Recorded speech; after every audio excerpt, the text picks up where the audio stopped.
घटनांत रोज नवे असे खुलासे आणि असे गुन्हे समोर येत आहेत जे आधी कधी ऐकलेही नसतील। आता तर एक असा गुन्हा समोर आलाय ज्यात खरातनं एका महिलेला तिच्या मुलाला साप दंश करेल अशी भीती घालत तिच्यावर अत्याचार केलाय। काय आहे हे नवं प्रकरण? आता या प्रकरणामुळे खरात आणखी गाळात कसा गेलाय पाहुयात या व्हिडिओतून। नमस्कार, मी मृणाली पिळणकर। नाशिक शहरात गेल्या काही काळापासून ज्याच्या कृत्यांनी खळबळ उडवून दिली आहे तो भोंदू बाबा अशोक खरात आता पोलिसांच्या जाळ्यात पूर्णपणे अडकलाय। अध्यात्माचा बुरखा पांघरून हतबल महिलांचं शोषण करणाऱ्या या नराधमाच्या पापाचा घडा आता भरलाय। त्याच्या विरुद्ध सरकारवाडा पोलीस ठाण्यात 5वा गुन्हा दाखल झालाय। हा गुन्हा केवळ शारीरिक अत्याचाराचा नाहीये, तर तो एका आईच्या ममतेचा आणि श्रद्धेचा गैरफायदा घेऊन केलेल्या क्रूर फसवणुकीचा आहे। नाशिकच्या शांत आणि सुसंस्कृत प्रतिमेला तडा देणाऱ्या या घटनेमुळे शहरात संतापाची लाट उसळली। या 5व्या गुन्ह्याचा तपास करण्यासाठी विशेष तपास पथकानं अशोक खरातला न्यायालयात हजर केलं होतं। रविवारी झालेल्या या सुनावणीत धक्कादायक खुलासे समोर आले आहेत। खरातनं पीडित महिलेला ज्या पद्धतीनं आपल्या जाळ्यात ओढलंय ते ऐकून न्यायालयातील उपस्थितही थक्क झाले। पीडित महिला कौटुंबिक समस्यांनी त्रस्त होती आणि त्यातून मार्ग काढण्यासाठी ती या भोंदूच्या संपर्कात आली। खरातनं सुरुवातीला तिला तिच्या घरावर आणि मुलावर करणी बाधा असल्याचं सांगितलं आणि भीती घातली।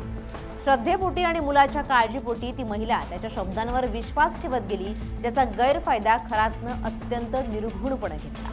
घटनेच्या दिवशी खरातनं या महिलेच्या पूजेच्या नावाखाली बोलावून घेतलं, तिला प्रसाद म्हणून एक पेढा खाऊ घातला। मात्र या पेढ्यात त्यानं आधीच काहीतरी गुंगीचं औषध मिसळलं होतं। त्यानंतर त्याने तिला पिण्यासाठी पाणी दिलं, त्यामुळे ती पूर्णपणे बेशुद्ध पडली। या अवस्थेत त्यानं तिच्यावर अत्याचार केले। जेव्हा त्या महिलेला शुद्ध आली तेव्हा तिला आपल्यासोबत घडलेल्या प्रकाराची जाणीव झाली। तिने जाब विचारण्याचा प्रयत्न केला असता खरातनं धर्माचा आणि जादूटोण्याचा आधार घेत तिला धमकवायला सुरुवात केली। त्याने तिला सांगितलं की जर तिने या अत्याचाराबद्दल कोणालाही सांगितलं तर नागदेवता कोपेल आणि तिच्या लहान मुलाला दंश करेल। मुलाच्या जीवाला धोका निर्माण होईल या भीतीनं ती महिला बराच काळ शांत राहिली। मात्र खरातचा छळ वाढत गेल्यानं अखेर तिने धैर्यानं पोलिसात धाव घेतली।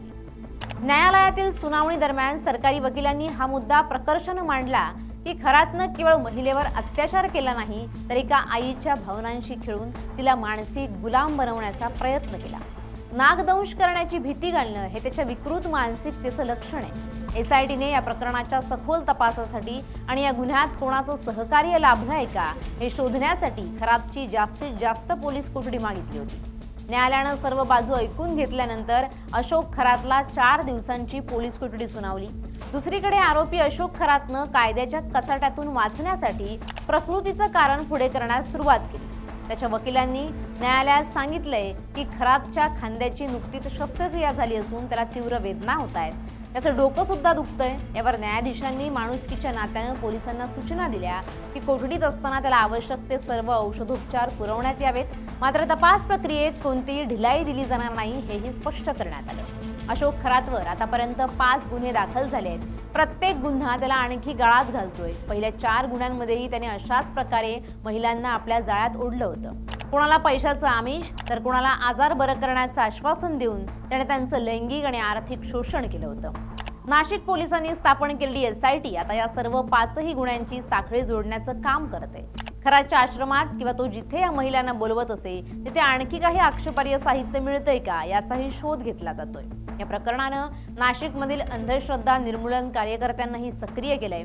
समाजात अजूनही सुशिक्षित लोक अशा भोंदूंच्या नादी लागून स्वतःचं आयुष्य उद्ध्वस्त करून घेत आहेत। ही खेदाची बाब असल्याची प्रतिक्रिया त्यांनी दिली आहे। खरातसारखे भोंदू लोक हतबलतेचा व्यापार करतात।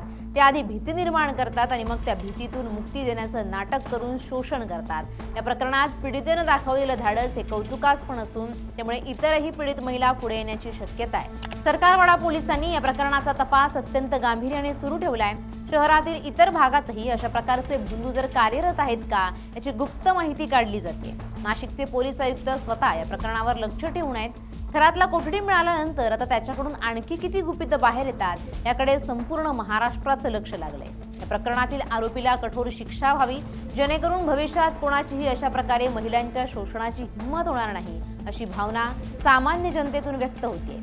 पुढील 4 दिवसांच्या कोठडीत पोलीस खरातची सखोल उलट तपासणी करतील। या दरम्यान त्याला पीडित महिलेसमोर बसवून चौकशी केली जाण्याची शक्यता आहे। तसंच त्याने वापरलेलं गुंगीचं पाणी किंवा तत्सम पदार्थ कुठून मिळवले याचाही शोध घेतला जाईल। नाशिककरांसाठी हा एक धडा असून संकट काळात देवाच्या नावानं फसवणूक करणाऱ्यांपासून सावध राहणं किती गरजेचं आहे हे या घटनेतून पुन्हा एकदा स्पष्ट झालं। Bureau report, LS Marathi.